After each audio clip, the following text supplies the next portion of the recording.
Vijayawada university మంచి భవిష్యత్తు కోసం తెలుగు విద్యార్థులు ఇష్టపడే యూనివర్సిటీ. కాల్ 9059052378 9059052379. మియాపూర్ ఇది ఎంత రద్దీగా ఉంటుందో మన అందరికీ తెలిసిందే. అంటే తెల్లవారి లేచి నుంచి రాత్రి మిడ్ నైట్ వరకు కూడా అక్కడ ట్రాఫిక్ ఏ కొద్దిగా తగ్గుతుందో గానీ ట్రాఫిక్ అట్లానే ఉంటది మియాపూర్ కి సంబంధించి చూస్తే.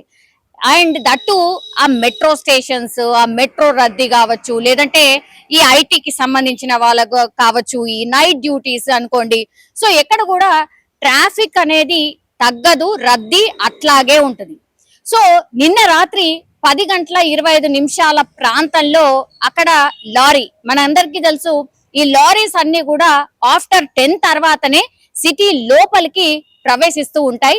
వాటికి పర్మిషన్ కూడా రాత్రి 10 నుంచి పొద్దున 6 గంటల వరకు మాత్రమే వీటికి పర్మిషన్ ఉంటది. ఎందుకంటే ఏవైనా సరే లోపల సిటీ లోపలికి చేరవేయాలంటే ఈ లారీస్ అన్నిటికీ కూడా రాత్రి 10 నుంచి పొద్దున 6 వరకు మాత్రమే వీళ్ళకి పర్మిషన్ ఉంటుంది లోపల సిటీలోకి ఎంట్రీకి. అందులో భాగంగానే నిన్న కూడా ఒక లారీ కంప్లీట్లీ 10 గంటల ప్రాంతంలో లోపలికి, అంటే సిటీ లోపలికి ఎంటర్ అయిన పరిస్థితి. మియాపూర్ పిల్లర్ నంబర్ 600 దగ్గర ఈ ట్రాఫిక్ పోలీసులు ఎవరైతే ఉంటారో, నేను ఇంతకు ముందు చెప్పినట్టుగా రద్దీ ఎక్కువగా ఉంటుంది మియాపూర్ కాబట్టి, సో ట్రాఫిక్ పోలీసులు కూడా విధుల్లో ఉంటారు ఆ టైంకి కూడా. సో 10:25 ప్రాంతంలో ఎప్పుడైతే ఈ లారీ బీభత్సంగా, అంటే చాలా ఫాస్ట్ గా వేగంగా వచ్చి ఈ ట్రాఫిక్ పోలీసులు ఎవరైతే విధులు నిర్వహిస్తున్నారో వాళ్ళ మీదకే దూసుకురావడం, ఆ తర్వాత సింహాచలం అనేటటువంటి ఈ ట్రాఫిక్ కి సంబంధించిన కానిస్టేబుల్ చనిపోవడం కూడా జరిగింది. అని అంటే ఎంత వేగంగా, ఎంత నిర్లక్ష్యంగా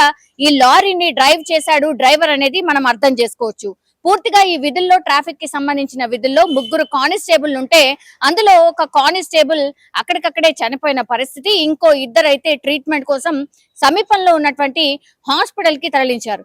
పిల్లర్ నెంబర్ 600 దగ్గర ఈ ఇన్సిడెంట్ జరిగింది. యాక్చువల్లీ అక్కడ యూటర్న్ కూడా ఉంది. ఆ యూటర్న్ జరుగుతున్నటువంటి టైంలోనే లారీ ఒక్కసారిగా ఈ ట్రాఫిక్ ని కంట్రోల్ చేస్తున్నటువంటి వాళ్ళు, ట్రాఫిక్ పోలీసులు మనం జనరల్ గా కూడా మనం చూస్తూ ఉంటాం, వాళ్ళు ఒకటి ఇట్లా ఒక డబ్బా ఆకారంలో వాళ్ళు ఒక దాంట్లో ఉంటూ ఉంటారు కదా. సో దాన్ని గొడుగు అంటూ ఉంటారు. యాక్చువల్లీ మన సాధారణ భాషలో గొడుగు అంటే ఛత్రి లాగా మనం బయటికి తీసుకెళ్తుంటాం, అది కాదు. ఈ ట్రాఫిక్ పోలీసులు ఉండేటటువంటి ఒక బాక్స్ లాంటిది ఏదైతే ఉంటుందో దాన్ని ఈ ట్రాఫిక్ పోలీసులు గొడుగు అంటారు. సో అందులో ఒక్కసారిగా ఉన్నటువంటి వాళ్ళని లారీ దూసుకొచ్చి వాళ్ళని డాష్ కొట్టడం, ఆ తర్వాత ఆ గొడుగు పూర్తిగా ఎగిరి పడ్డం. అందులో ఉన్నటువంటి ఈ 3 కానిస్టేబుల్ విధులు ఎవరైతే నిర్వహిస్తున్నారో అందులో సింహాచలం అనే కానిస్టేబుల్ చనిపోయినటువంటి పరిస్థితి. సో ఎంత వేగంగా, ఎంత నిర్లక్ష్యంగా ఈ లారీ దూసుకొచ్చిందో మనం అర్థం చేసుకోవచ్చు. ఈ లారీ నెంబర్ వచ్చేసి AP 15Y4069. ఇది మియాపూర్ మెట్రో స్టేషన్ కి చేరుకునే సమయంలో పిల్లర్ నంబర్ 600 వద్ద ఈ కుకట్పల్లి రోడ్ నుంచి మియాపూర్ మెట్రో స్టేషన్ చేరుకునే సమయంలో అయితే డ్రైవర్ వేగంగా ఈ వాహనాన్ని నిర్లక్ష్యంగా నడపడంతోనే ఇప్పుడు ఈ కానిస్టేబుల్స్, ఒక కానిస్టేబుల్ చనిపోయాడు, ఆ తర్వాత 2 గాయాల పాలైన సిచ్యువేషన్ అయితే కనిపిస్తోంది. సో కానిస్టేబుల్ సింహాచలం, రాజవర్ధన్, వికేందర్ వీళ్ళు 3 ఉన్నారు డ్యూటీలో. సో ఘటనలో ఈ సింహాచలంకి పూర్తిగా తీవ్రంగా గాయపడ్డప్పటికీ కూడా ఆయనను హాస్పిటల్ తీసుకునే లోపలనే చనిపోయిన పరిస్థితి. అండ్ రాజవర్ధన్ కుడి భుజంకి ఫ్రాక్చర్ అయింది, అండ్ వికేందర్ కు కొంత గాయాలైన బయటపడినటువంటి పరిస్థితి అయితే కనిపిస్తోంది. సో ఇక మదీనాగూడ దగ్గర ఉంటుంది కాబట్టి మదీనాగూడలోని ఒక ప్రైవేట్ హాస్పిటల్ కి తరలించిండ్రు. గచ్చిబౌలిలోని AIG ఆసుపత్రికి కూడా ఇంకొకరిని తరలించడం జరిగింది.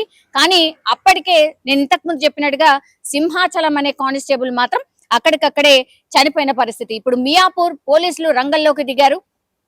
ఈ లారీ యాక్చువల్లీ ఎవరిది అని అంటే సంగారెడ్డి జిల్లా సదాశివపేట మండలం మోమిన్పేటకు చెందినటువంటి K శ్రీనివాస్, 35 సంవత్సరాలు మాత్రమే ఉంటాయి. కుకట్పల్లి భరత్ నగర్ నుంచి వస్తున్నటువంటి ఈ లారీ, ఇంతకు ముందు చెప్పిన AP 15Y4069 నంబర్ గల లారీ చేసినటువంటి బీభత్సంతో ఒక విధుల్లో ఉన్నటువంటి ఓ కానిస్టేబుల్ అయితే చనిపోయిండు.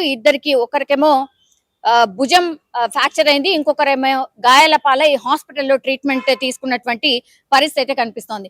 ఈ మధ్య కాలంలో మనకు తెలుసు ఇట్లాంటి యాక్సిడెంట్స్ కోకొల్లలుగా జరుగుతున్నాయి. సిటీయా, బయటనా, శివారు ప్రాంతాల ఎక్కడ పడితే అక్కడ వేగం కావచ్చు, నిర్లక్ష్యం కావచ్చు, కొట్టొచ్చినట్టు కనిపిస్తోంది.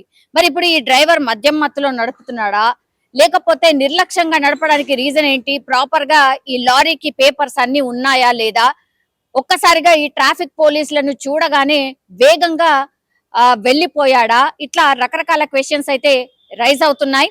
పూర్తిగా ఈ లారీని అయితే బీభత్సం క్రియేట్ చేసిన తర్వాత ఆపి అదుపులోకి తీసుకున్నారు ఈ డ్రైవర్ ని కూడా. ఆ తర్వాత కేసు అయితే నమోదైంది. బికాస్ ఒక కానిస్టేబుల్ చనిపోయాడు కాబట్టి కేసు అయితే నమోదైంది. దీన్ని చాలా సీరియస్ గా తీసుకోబోతోంది పోలీసులు కూడా అని కూడా చెప్తున్నారు. సో చూడాలి ఏమైంది ఏంటి, మరి అతివేగం కారణమా, లేకపోతే నిజంగా ఈ లారీకి సంబంధించిన పేపర్స్ సరిగ్గా లేవా, లేదంటే మద్యం మత్తులో డ్రైవ్ చేశాడా, ఈ 3 కోణాల్లో కేసు అయితే నమోదైన పరిస్థితి కనిపిస్తోంది.